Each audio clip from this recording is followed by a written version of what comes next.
to the JFK Evidence Detection Film Group, where today we're going to bust some myths and solve the mysteries of the backyard photographs of Lee Harvey Oswald, published on the cover of Life magazine in 1963, shortly after the assassination of President John F. Kennedy. One of the things that got me started on this project is something I noticed in the backyard photos of Lee Harvey Oswald, which you can see inside this red rectangle. This is the hair appears to be in a swept-back style. By a swept-back style, I mean this. Seen in these two images, you see the hair at the sides of the head is brushed nearly straight back, which is a style that Lee Harvey Oswald never wore his entire life.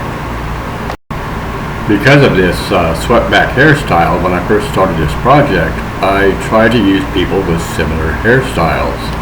I tried George Morenshield, I tried Jack Ruby, and of course I tried Roscoe White and a couple of others. So I tried making a composite using 5 different people, and none of them were even close to being a match to the backyard image of Oswald, and so I was getting really frustrated and about ready to just give up. But I happened to have an image of Carrie Thornley on my computer at the time, and it's this photo. And I noticed the hairstyle of Carrie Thornley, the swept-back style, and I thought to myself, fine, I'll try it one more time. And I didn't really have any great expectations as far as the results, but surprise, surprise, as it turns out, Carrie Thornley was a match to the backyard composite image. Carrie Thornley and Lee Harvey Oswald were both in the Marines around the same time frame, and both stationed at Asugi, Japan, and they knew each other. And later, after the Marines, both moved to New Orleans, where Carrie Thornley was also a former roommate of William David Perry. William David Perry was charged with the murder of President John F. Kennedy by former District Attorney Jim Garrison in the state of Louisiana. Okay, enough of the backstory. For this project, I'll be using a film editing software called Paint, which is a great little software. It's free. Anyone can download it at paint.net. Okay, I've opened up Paint and I created a single blue layer, and if I erase any part of that blue layer, you get this checkerboard pattern because there's no layer underneath the blue layer. But if you notice in the lower right corner of this image, you see a little box that says layers, and it shows a single blue layer. Now I can add as many layers as I want to, but I'm going to add one more layer and then I'm going to colorize it and make it red, and you'll see that the red image is now on top of the blue image. And again, look at the lower box on the lower right. You see the red layers on top. Now if I erase any part of the red layer, the blue layer shows through underneath it. And this is what will happen if I use the images of Carrie Thornley and Lee Harvey Oswald. I will put Thornley's image on the bottom and Lee Harvey Oswald's image on the top of Thornley's.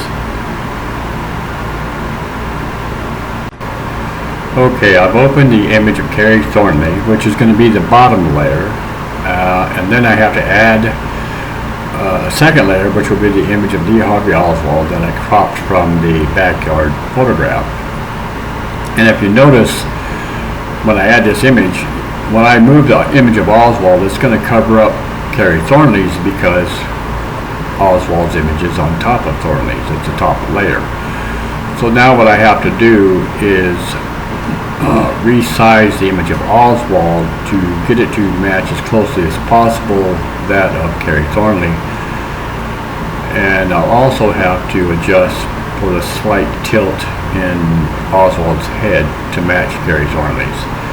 And it's a little tedious to try to imagine doing this with several different people several times. It's annoying.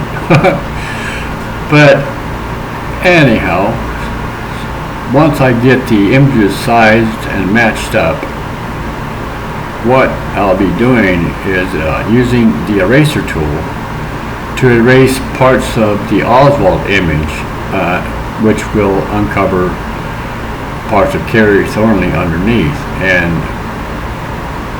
little by little, a good chunk of the Oswald image is going to be erased with surprising results. I think you're going to find it interesting. And on the subject of the backyard photos, I spoke with Marina Oswald on the telephone, and she asked me point blank what I thought about the backyard photographs. And I kind of evaded the answer because I didn't really want to get into it. I knew the images were a composite, and I told Marina that, well, I have some photographer friends who think that the images are authentic. And Marina says, well, of course they are. I took them. And I didn't want to get into it at that point in time. I didn't want to get into an argument or debate about it. I didn't want to piss her off. I do have plans to send Marina, June, and Rachel Oswald copies of this film along with letters. Hopefully I'll get to speak to Marina again, but who knows. I don't know why she insists the photos are authentic, because they have no real value as far as evidence. I mean, they don't prove innocence or guilt on the part of Oswald assassinating Kennedy or anyone else. The only real value they have is as a propaganda piece to impugn Oswald and point the fingers of guilt at him, and that served that purpose very well. And